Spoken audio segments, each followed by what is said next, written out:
Dimanche dernier, nous avons parlé de cette relation personnelle avec notre Dieu.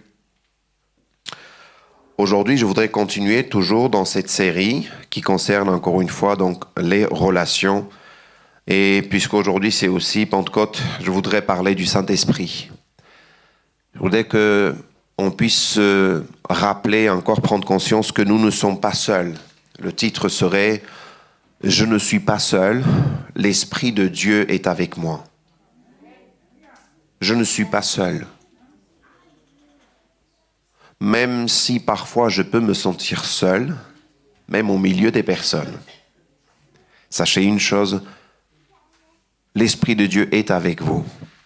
Je ne suis pas seul. Il est avec moi.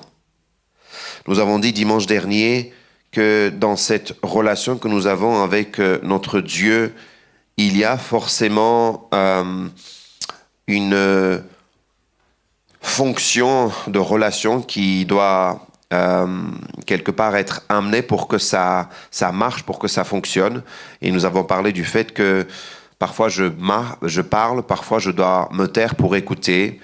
Et de cette conversation, quelque part, il doit sortir aussi du fruit, c'est-à-dire il y a une action qui doit sortir. Et nous avons vu aussi les différents niveaux de relations, de connaissances, des relations amicales, et puis des relations aussi de proches et d'intimes.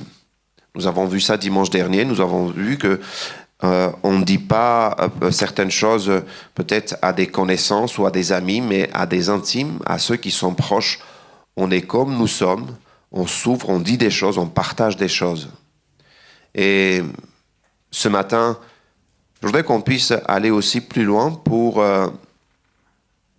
voir que Dieu a toujours désiré d'avoir cette relation avec nous, même si l'homme a brisé cette relation, même si l'homme a cassé cette relation, a détruit cette relation à cause du péché. Mais Dieu est revenu, Dieu a toujours voulu, Dieu revient chercher, Dieu vient même rétablir cette relation. Dieu a mis des personnes, Dieu a envoyé les prophètes ont parlé de la part de Dieu. Et Dieu a envoyé son Fils, Jésus est venu nous montrer qui est le Père et la relation qu'il y a entre le Père et le Fils que nous sommes appelés à avoir aussi. Et quand Jésus, devant les disciples, est monté aux cieux, il a dit que je ne vous laisserai pas orphelins, je ne vous laisserai pas seuls, je vous enverrai. Et il vaut mieux pour vous que je m'en aille. Et quand je vais aller auprès du Père, je vais vous envoyer quelqu'un. Le Saint-Esprit viendra. Certaines versions, certaines traductions nous disent que c'est le consolateur. C'est un deuxième, c'est une autre consolateur. C'est quelqu'un d'autre comme Jésus. Et c'est vrai que le Saint-Esprit, le Fils, le Père, ils sont un. Nous allons voir que nous avons un Dieu trinitaire. Et dans cette Trinité, justement, ils sont tous un. Ils ne sont pas divisés, ils ne sont pas séparés, mais il y a cette unité. Nous adorons pas à trois dieux, nous adorons à un seul Dieu, mais Dieu le Père, Dieu le Fils et Dieu le Saint-Esprit. Et Jésus dit, je vous enverrai, le Saint-Esprit viendra. Les questions qu'on peut se poser, c'est pourquoi justement le Seigneur a envoyé le Saint-Esprit. Est-ce que le Saint-Esprit est que dans le Nouveau Testament? Mais en fait, on voit que le Saint-Esprit était déjà dans l'Ancien Testament. L'Esprit de Dieu, beaucoup de passages, beaucoup de textes nous parlent de l'Esprit de Dieu était aussi sur le peuple, sur des personnes. Et ce sont les personnes qui sont saisies par l'Esprit de Dieu parfois et qui vont agir par l'Esprit. Quand vous lisez la parole de Dieu, vous voyez que les personnes sont remplies, sont saisies par l'Esprit de Dieu et vont faire certaines choses. Et ces choses sont différentes, ces choses sont surnaturelles et ces personnes sont conduites par l'Esprit de Dieu. Et l'Esprit de Dieu, envoyé par Dieu, vient après Jésus pour aussi appliquer ou administrer quelque part le plan de salut que Dieu a prévu depuis toute éternité. Nous voyons que dans Éphésiens chapitre 1er, les 14 premiers versets nous enseignent quelque part le rôle de chacun. Même s'il y a cette unité dans la Trinité, mais nous voyons que Dieu, dans son désir, il est la source de toute chose, c'est lui qui a créé toute chose. Et la Bible nous enseigne quelque part qu'il a pensé et conçu le plan du salut. Et nous pouvons ensuite voir, toujours dans Éphésiens, c'est très intéressant de lire Éphésiens chapitre 1er, ces 14 premiers versets, avec cette optique, avec cette approche de voir en fait, est-ce que parmi ces 4 versets, on peut voir ce que Dieu, le Père, fait, ce que le Fils fait et ce que le Saint-Esprit fait. Le Fils, Jésus, est celui qui vient accomplir le plan du salut. À la croix, il réalise cette œuvre. Et le Fils est envoyé par le Père. Il obéit, il va jusqu'au bout. Il donne sa vie. Il se sacrifie une fois pour toutes pour le salut de quiconque croit en lui. Ensuite, le Saint-Esprit vient, envoyé par le Père au nom du Fils. Il vient administrer, il vient appliquer cette œuvre de Jésus. Il est le garant de notre salut, il est le gage de notre héritage. Et au verset 14, c'est ce qu'on lit. Éphésiens chapitre 1er, verset 14. Oui, Dieu a toujours désiré d'avoir cette relation entre toi et lui. Il a toujours désiré de venir et de cheminer, de marcher avec lui. La question à se poser aujourd'hui, c'est est-ce que nous avons désiré la même chose, de marcher avec Dieu? Aujourd'hui, Pentecôte, dans Acte 2, nous lisons ce moment, ce temps où les disciples sont dans la chambre haute et quand Jésus leur a dit « Je vous enverrai », ce qu'il a dit, il a fait, il a envoyé le Saint-Esprit et l'Esprit de Dieu vient, le Saint-Esprit vient, il descend et sur chacun d'eux et il commence à parler dans des langues. Ce qui est intéressant, c'est que les langues qu'ils parlent, ils n'ont pas appris ces langues. Mais ils parlent tellement bien que certains qui comprennent ces langues, qui viennent adorer aussi au temple, qui sont là, et la Bible nous dit, nous voyons qu'il y a des personnes qui viennent de partout, et c'était le moment justement où il y avait un rassemblement, tout le monde venait adorer Dieu, et toutes ces personnes venaient, ils entendaient les disciples parler, ils reconnaissent qu'ils parlent cette langue, ils parlent notre langue, alors que les disciples n'avaient pas appris la langue. Ils disent, mais comment est-ce qu'ils parlent cette langue? Mais ce qui est intéressant encore, c'est qu'est-ce qu'ils disaient dans ces langues? Qu'est-ce qu'ils étaient en train de dire dans ces langues? Ils étaient en train de louer Dieu. Ils étaient en train de adorer Dieu dans ces langues-là. Vous savez, je ne sais pas quelle est votre relation avec Dieu, vraiment. Je ne sais pas ce que vous dites avec vos lèvres, avec votre bouche, avec vos pensées. Je ne sais pas, vraiment. Ici, dans l'église, nous pouvons adorer ensemble, nous pouvons entendre parfois des prières, mais quand nous sommes seuls, qu'est-ce que nous disons, qu'est-ce que nous faisons? Quel est notre niveau de relation, notre proximité avec Dieu? Et c'est pas, encore une fois, je pose pas la question pour qu'on soit, c'est pas pour culpabiliser, c'est pas une reproche, mais réellement, sincèrement, je pose cette question pour moi aussi. Il est temps de se poser la question, où est notre jauge, où est notre niveau, où est notre proximité avec le Seigneur? Où en est notre relation avec notre Dieu? Ces disciples étaient là, ils ont reçu, l'Esprit vient en eux, ils commencent à parler en langue et ils adorent Dieu. Et si on doit faire un parallèle, vous savez, avec ce moment où l'Esprit descend des cieux, il descend, l'Esprit de Dieu descend et il se pose et il commence à parler en langue. Et vous savez, il y a un autre endroit où Dieu dit « descendons ». À ce moment où les hommes étaient en train de construire cette tour de Babel. Et quand vous lisez ce passage, c'est très intéressant, la parole de Dieu nous dit, Dieu dit, descendons. Et l'Esprit de Dieu descend, et il mélange ces langues. Et il commence à parler aussi à d'autres langues. Au départ, ils étaient ensemble, rassemblés, ils parlaient une seule et même langue, mais ils n'adoraient pas Dieu.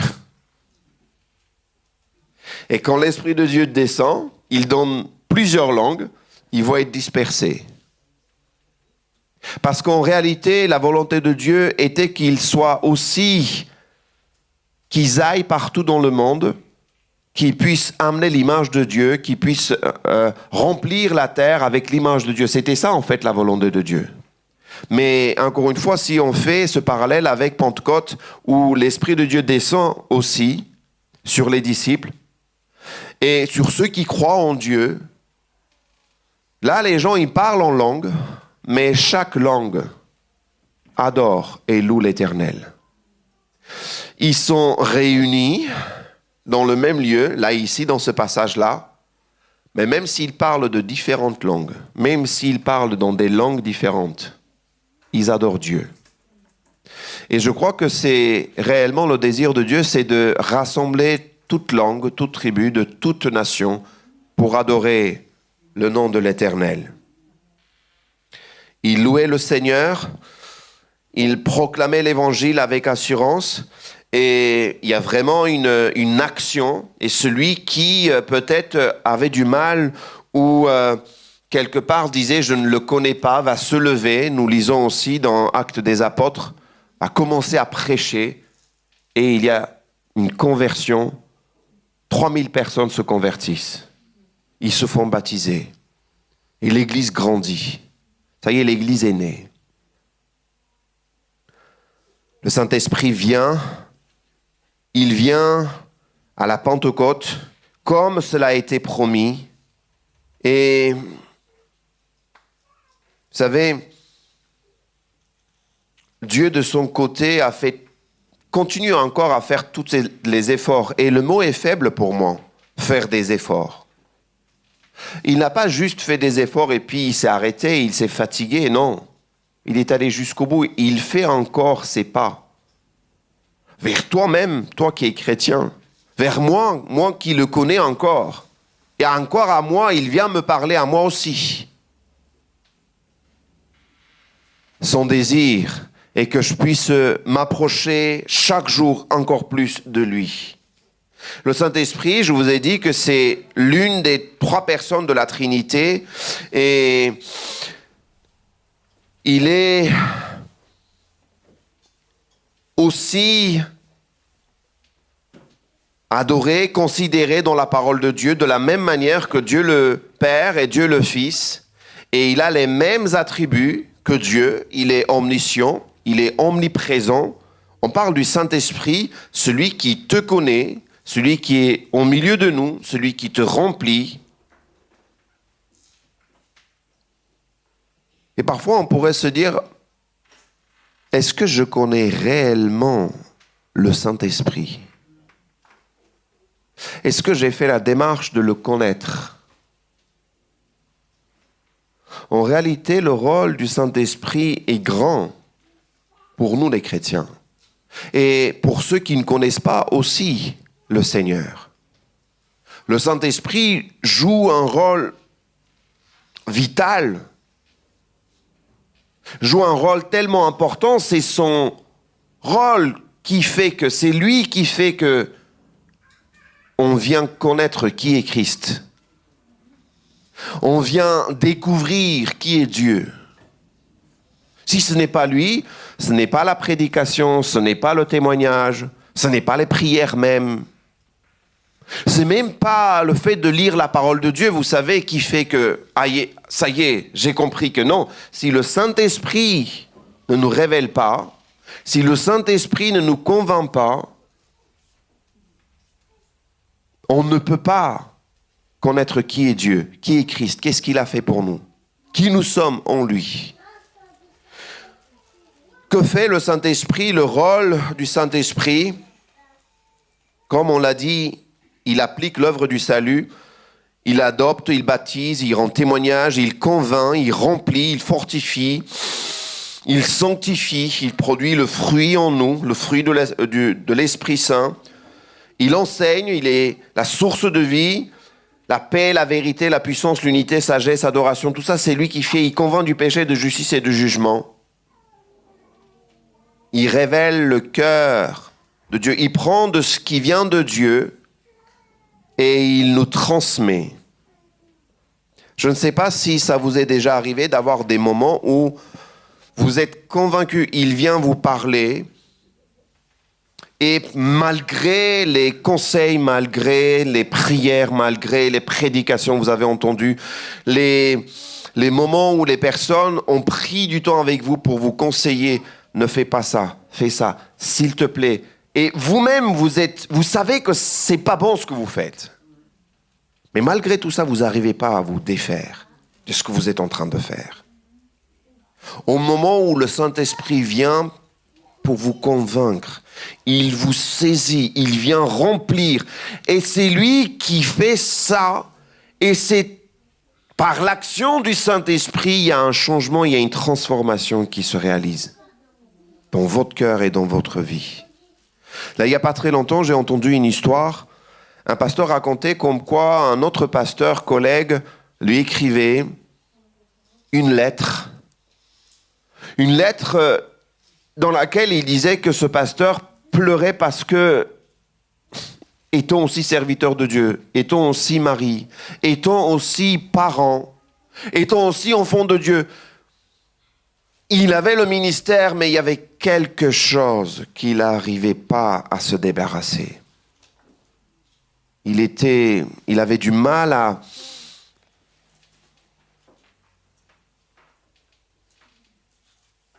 avec cette dépendance de l'alcool qu'il avait. Il avait du mal à se défaire. Il avait du mal à arrêter. Et on pourrait se dire, c'est un pasteur qui a du mal à arrêter l'alcool. Direct, on pourrait arriver avec le jugement, vous savez.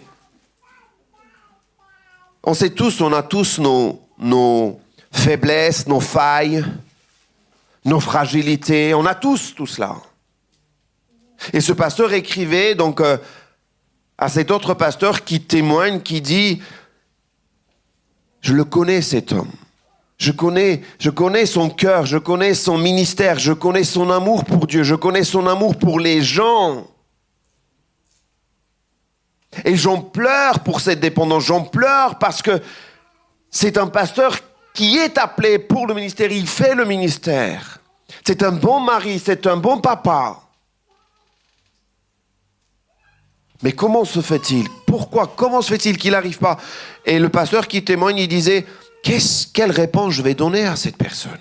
Qu'est-ce que je peux faire pour toi? En vérité, on ne peut rien faire. Tu peux lui rappeler des choses, tu peux lui dire des choses, mais qu'est-ce que tu peux réellement faire pour qu'il change? Et dans son témoignage, le pasteur raconte, il dit, à ce moment, je suis saisi, le Saint-Esprit vient me parler, le Saint-Esprit me rappelle un verset, le Saint-Esprit me rappelle des passages.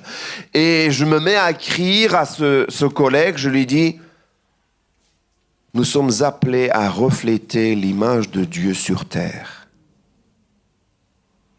Il dit, je lui envoie ça, et ce pasteur, après plusieurs semaines, voire plusieurs mois, lui répond en disant, quand j'ai lu, l'Esprit m'a saisi, et j'ai tout laissé, le service, je l'ai laissé, le travail, j'ai laissé, je suis allé, je me suis éloigné, j'ai pris un temps, j'ai prié, j'ai jeûné, j'ai cherché la face de Dieu. Et pendant plusieurs semaines, plusieurs mois, j'ai pris le temps, j'ai tout lâché. Et le Seigneur m'a aidé. Je suis sorti de cette dépendance. Le Seigneur m'a libéré de cela. Est-ce que c'est le pasteur qui a fait? C'est le collègue qui l'a fait? Non. C'est l'Esprit de Dieu qui l'a convaincu. C'est l'Esprit de Dieu qui l'a conduit. C'est l'Esprit de Dieu qui l'a accompagné. C'est l'Esprit de Dieu qui a fait l'action dans son cœur. Et il y a une transformation qui a commencé à se faire. Moi, même si je peux aussi donner le témoignage d'une dépendance de cette cigarette qui, pendant de longues semaines, de longs mois, je me suis dit, mais c'est pas possible, il faut vraiment que j'arrive à arrêter 2 paquets par jour. J'écoutais, je connaissais, il y a des moments où je témoignais, je me suis fait baptiser.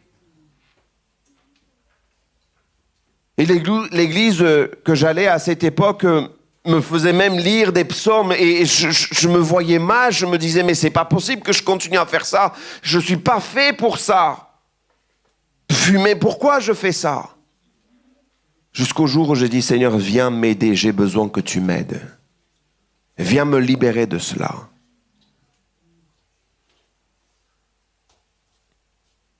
Moi, je ne sais pas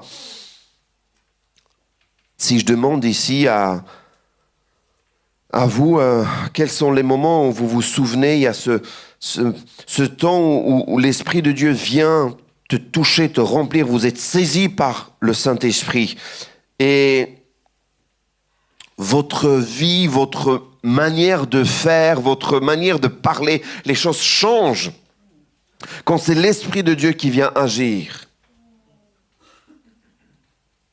Vous savez, parfois, on peut être aussi dans nos relations avec nos frères et sœurs, avec notre famille, et on peut, pareil, dans une relation, j'ai déjà dit cela, mais on peut dire des choses et après on regrette. Mais parfois, on a cette espèce d'orgueil, cette espèce de fierté même. C'est à l'autre de revenir vers moi. C'est à l'autre de faire le pas vers moi. Elle a dit, moi j'ai dit, il a dit, moi aussi j'ai dit. Mais attends, il a commencé, c'est elle qui a commencé. Un jour dans ma prière, je priais le Seigneur, je dis, Seigneur, vous savez, comment on prie, hein? Seigneur, s'il te plaît, montre-lui ou montre à elle. C'est toujours comme ça qu'on prie.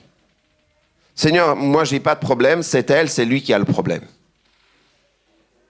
Et au moment où nous prions, au moment où je priais, en tout cas à ce moment-là, le Seigneur me dit, écoute, tu es en train de prier à un Dieu, tu as le cœur, tu as les pensées, tu as cette espèce de, vous savez, comme il disait à Caïn, pourquoi tu as cet esprit abattu? Pourquoi tu as la tête bas? Pourquoi? Lève la tête. Si tu ne fais pas attention, le péché est là, juste à ta porte, couché à ta porte. Et on lit ces histoires pour Caïn, mais pour nous, on a du mal à aussi parler pour nous. Caïn, si lui, il avait réussi à dominer ce péché, cette jalousie, cette haine, Dieu lui avait parlé, Dieu était venu pour l'aider. Le problème, c'était pas Abel. Le problème, c'était pas quelque part l'offrande, le problème, c'était ailleurs. Le problème, c'était pas Dieu. Et parfois, nous mettons de côté notre responsabilité et nous blâmons l'autre. Et nous cherchons encore Dieu dans nos prières pour lui dire, écoute, encore on voit sur sa tête des feux. Comme ça, il comprend. Ou elle comprend. Un jour, c'est comme ça que les disciples ont dit, Seigneur, tu veux pas qu'on prie, que le feu de Dieu descend sur eux? Et puis Jésus leur dit, de quel esprit vous êtes animés? De quel esprit es-tu animé? Qu'est-ce qui vous anime? Comment vous êtes remplis? Vous êtes remplis de quoi? De vengeance? Je crois que quand nous marchons avec l'Esprit, quand l'Esprit Saint est en nous, nous sommes remplis par cet Esprit, nous avons le fruit de l'Esprit. Il est clair que l'Esprit qui est descendu sur ses disciples, ils ont commencé, vous avez vu la réaction, ils ont commencé à adorer Dieu. Il y a un changement qui s'opère. Ils étaient assis là, ils priaient, d'accord, mais il y a un changement, il y a l'Esprit qui vient, il commence à adorer Dieu. Tu peux changer la slide, s'il te plaît. Le Saint-Esprit et moi, où est-ce que on peut réellement nous situer avec le Saint-Esprit? Notre relation avec le Saint-Esprit. Où est-ce que je me situe? Et lui, il vient vers moi. Est-ce que moi, je viens vers lui? Lui, il veut me remplir. Est-ce que moi, je lui laisse qu'il me remplisse? Je crois que les disciples étaient disposés pour recevoir, pour être remplis. Et quand ils sont remplis, ça part dans la louange et l'adoration. Moi, je me dis parfois, sommes-nous réellement remplis de l'Esprit Saint quand nous commençons à faire les choses qui sont contraires à la volonté de Dieu? Acte 2, 4, nous avons ce passage. Ils furent tous remplis du Saint-Esprit et se mirent à parler en d'autres langues selon que l'Esprit leur donnait de s'exprimer.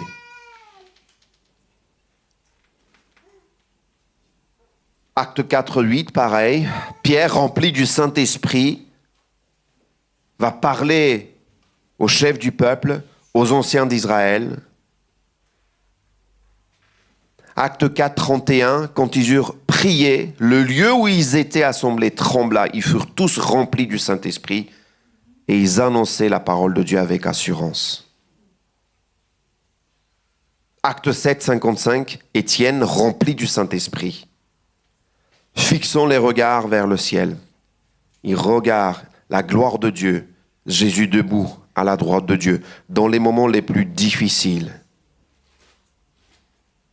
Les disciples, dans les moments les plus difficiles, quand nous sommes remplis, quand nous sommes proches du Saint-Esprit, il y a vraiment un miracle. Il y a vraiment un changement qui s'opère.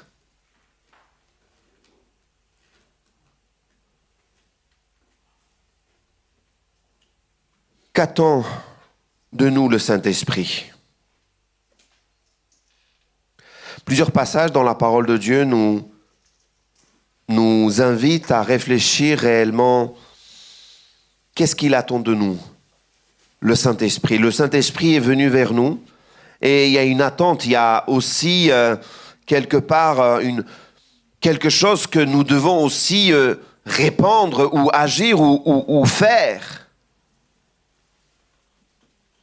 Quand nous lisons Galates chapitre 5, nous voyons qu'il y a le marché par la chair ou marché par l'esprit. Et le Seigneur nous invite, la parole de Dieu nous invite à marcher par l'esprit. Parce que si je marche selon la chair, je vais avoir les œuvres de la chair. Mais si je suis conduit par le Saint-Esprit, le fruit sort, le fruit vient. Et nous avons longuement parlé du fruit de l'Esprit. Le Saint-Esprit attend de nous aussi que on n'éteigne pas, on fasse pas, vous savez, fermer, éteindre l'Esprit Saint. Et Éphésiens 1 Thessaloniciens chapitre 5 verset 19 nous dit n'éteignez pas l'Esprit Saint. Quand il vient te parler, quand il vient te rappeler, quand il vient te révéler, il y a des moments justement où il vient tendre la main, il vient nous parler et nous avons le choix comme Caïn, comme d'autres aussi. Nous avons le choix à ce moment-là parce que ce que j'aime avec le Seigneur, il ne va pas forcer, il ne va pas abuser de son autorité, il peut, mais il ne le fait pas. Il vient juste proposer, il tend la main, à toi de prendre la main ou pas, à toi de le suivre ou pas, à toi de obéir ou pas. Tu as entendu la voix, il t'a dit clairement les choses. Mais si tu n'écoutes pas, si tu fais taire cette voix, si tu écoutes plus ta voix à toi, c'est quelque part, tu fais taire, tu éteins tu ne veux plus entendre la voix du Saint-Esprit. C'est comme dans une relation, pareil aussi, hein, quelqu'un qui parle, quelqu'un qui très clairement dit, démontre, ou il y a des arguments, ou par les faits, que en fait, ce que tu as fait, ce que tu as dit, n'a pas construit. Tu restes dans ta position, rien ne change. Tu continues. J'ai déjà pris cette image, le GPS te dit, fais demi-tour. Tu ne l'écoutes pas. Fais demi-tour. Arrête-toi, ouvre la fenêtre, demande à quelqu'un. Non, je suis un homme, je connais le chemin. C'est moi l'homme. Ta femme te dit, l'aide qui a été mise à tes côtés par le Seigneur. Non, j'écoute pas la voix de la femme. Elle a mangé le fruit défendu. J'écoute plus sa voix. C'est pas possible, c'est moi le chef, je continue. Je reste sur ma voie. Mais chérie, ça fait 10 kilomètres. C'est pas grave. Tu sais, moi, je connais le chemin. C'est un raccourci. C'est ça, oui. Raccourci. Le raccourci qu'on est en train de faire, c'est juste dans le cœur. Cette fierté. Non, Ouvre juste la fenêtre pour poser la question. Je vous dis par expérience, ça m'est déjà arrivé. Non, je connais. Tu me fais pas confiance ? Fais-moi confiance, je sais. Puis au bout d'un temps, ça y est, vous décidez, vous vous arrêtez. Ah, vous retournez. Et ce qu'on ne fait pas d'habitude, c'est « Chérie, c'est vrai, t'avais raison. »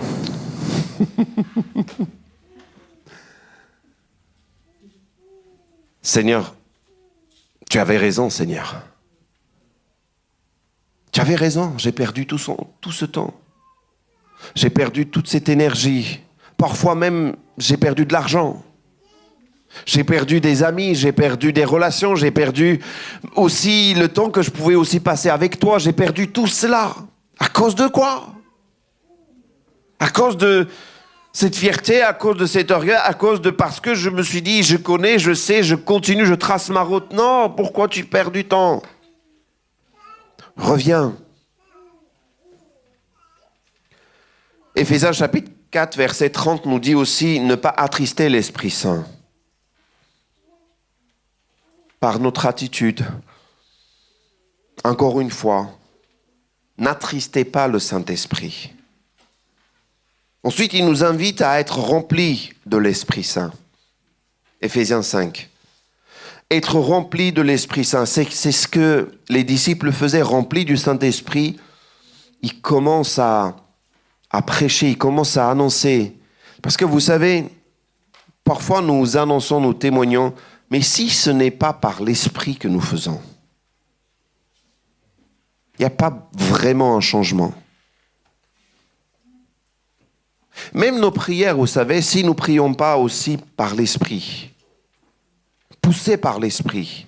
Il y a des moments, je ne sais pas chez vous comment ça se passe, il y a des moments, l'Esprit nous invite, l'Esprit nous pousse, l'Esprit nous met à prier. Et ce sont des moments différents, ce sont des moments où nous sommes remplis par l'Esprit. Ce n'est pas juste, vous savez, des phrases, des choses qui sortent un peu, qui sont répétées, Seigneur. Ce n'est pas des prières que vous faites avant le repas ou, vous savez, avant le voyage. Non, ce sont vraiment des moments où vous vous mettez à prier.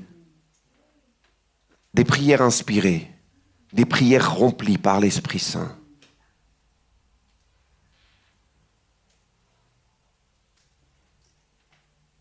Priez par l'Esprit. Jude, chapitre 1er, versets 20 à 21.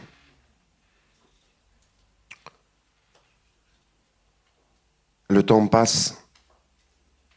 Avant que je lise quelques questions pour terminer, je voudrais juste lire ce passage où l'apôtre Paul écrit dans 1 Corinthiens chapitre 2, versets 10 à 16. Paul dit « Dieu nous les a révélés par l'Esprit. Car l'Esprit sonde tout, même les profondeurs de Dieu. Lequel des hommes, en effet, connaît les choses de l'homme, si ce n'est l'esprit de l'homme qui est en lui? C'est vrai. Moi, je ne sais pas. Parfois, les gens peuvent dire ce que, peut-être ils disent, voilà, je pense ça, je dis, mais en réalité, ils savent ce qu'il y a dans le cœur. Parfois, on pense quelque chose, on dit autre chose. Il n'y a que ton esprit qui sait ce qu'il y a à l'intérieur de toi. De même, Paul continue, personne ne connaît les choses de Dieu si ce n'est l'Esprit de Dieu. Or, nous n'avons pas reçu l'Esprit du monde, mais l'Esprit qui vient de Dieu, afin que nous connaissions les choses que Dieu nous a données par sa grâce. Et là, il doit expliquer qu'il parle pas avec les discours de la sagesse humaine, mais avec ce qu'enseigne l'Esprit. C'est le langage spirituel pour les choses spirituelles, mais l'homme ne comprend pas. L'homme qui est loin de Dieu, l'homme, il emploie même le terme animal. L'homme animal ne reçoit pas les choses de l'Esprit de Dieu, car elles sont une folie pour lui. Il ne peut pas le connaître, parce que c'est spirituellement qu'on juge. L'homme spirituel est différent. Ensuite, il continue, il dit, qui a connu la pensée du Seigneur pour l'instruire? Nous avons la pensée de Christ. Et là, il termine avec cela, il dit, qui peut connaître ce que Dieu a au plus profond de lui-même, si ce n'est l'Esprit? Nous avons la pensée de Christ. Nous avons la pensée de Christ et quelque part, si nous ne sommes pas dans cette proximité avec le Saint-Esprit, nous allons continuer avec ce que nous voulons, ce que nous désirons.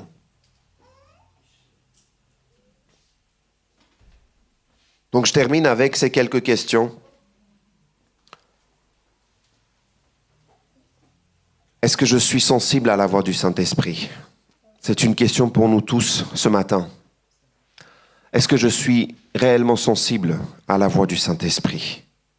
Est-ce que j'arrive à entendre la voix du Saint-Esprit? Une deuxième question, est-ce que je marche par l'Esprit ou plus par ce que je désire, par la chair? Troisième question, est-ce que j'ai soif d'une vie remplie de sa présence? Est-ce que j'ai soif? Est-ce que je cherche à ce que lui me remplisse? Est-ce que je veux que ma vie soit conduite plus par l'Esprit Saint? Est-ce que je cherche? Parce que vous savez, quand on a soif, on va chercher, on va s'arrêter pour boire. Si on a faim, on va tout faire pour manger. Mais parfois on grignote et nous n'avons pas vraiment réellement faim. Nous avons perdu l'appétit. Mais je nous dis à nous tous vraiment, est-ce que réellement on a soif de Dieu, de la relation avec Dieu, de la relation avec le Saint-Esprit? Où j'en suis aujourd'hui avec ma relation avec le Saint-Esprit? Parce que lui, il nous dit, tu n'es pas seul, je suis avec toi. Tu n'es pas seul. Considère-le, tu n'es pas seul. Fais pas les choses seul. Ne les fais pas seul. Prie, cherche ma face. Je te répondrai, je suis avec toi. Je ne t'ai pas laissé, je ne t'ai pas oublié. Je vais te conduire, je vais te révéler. Cherche ma face. Tu connais pas, tu cherches peut-être des réponses, tu as des questions. Peut-être tu cherches des idées. Prends le temps. Parfois, on juste quelques minutes, on a prié, on est découragé. Il y a des personnes qui prennent, c'est pas non plus le temps quelque part, c'est aussi le cœur, la motivation. Comment est-ce que nous sommes conduits? Pourquoi nous sommes conduits? Pourquoi nous voulons ce que nous voulons? Parfois on veut juste, allez, j'ai fait une fois, c'est fini. Persévère. Persévère, tu verras la gloire de Dieu. Tu n'es pas seul, je ne suis pas seul, l'Esprit de Dieu est avec moi. Alléluia. Prions ensemble, frères et sœurs. Seigneur notre Dieu, nous te bénissons. Seigneur, merci pour ta présence, ton amour, ta grâce, ta fidélité. Seigneur, merci parce que oui, tu es avec nous, tu es au milieu de nous. Merci pour ton Esprit Saint que tu as envoyé, qui nous révèle, qui nous enseigne, qui nous corrige, qui nous ouvre la voie, qui nous montre le chemin, la vérité, la vie. Seigneur, merci, parce que aujourd'hui encore je peux prier, aujourd'hui encore je peux demander, aujourd'hui encore je peux frapper et on va m'ouvrir, Seigneur. Seigneur, merci pour ton Esprit Saint qui est au milieu de nous, qui est en nous. Aide-nous à comprendre ta parole quand nous lisons ta parole. Aide-nous à discerner le temps, les moments. Aide-nous, Seigneur, à réellement, Seigneur, prendre notre responsabilité d'enfants de Dieu, de disciples, de parents, de frères, sœurs, aînés, jeunes. Réellement, remplis-nous de ton Esprit Saint. Nous voulons porter le fruit. Nous voulons être conduits par ton Esprit. À toi la gloire au nom de Jésus. Amen.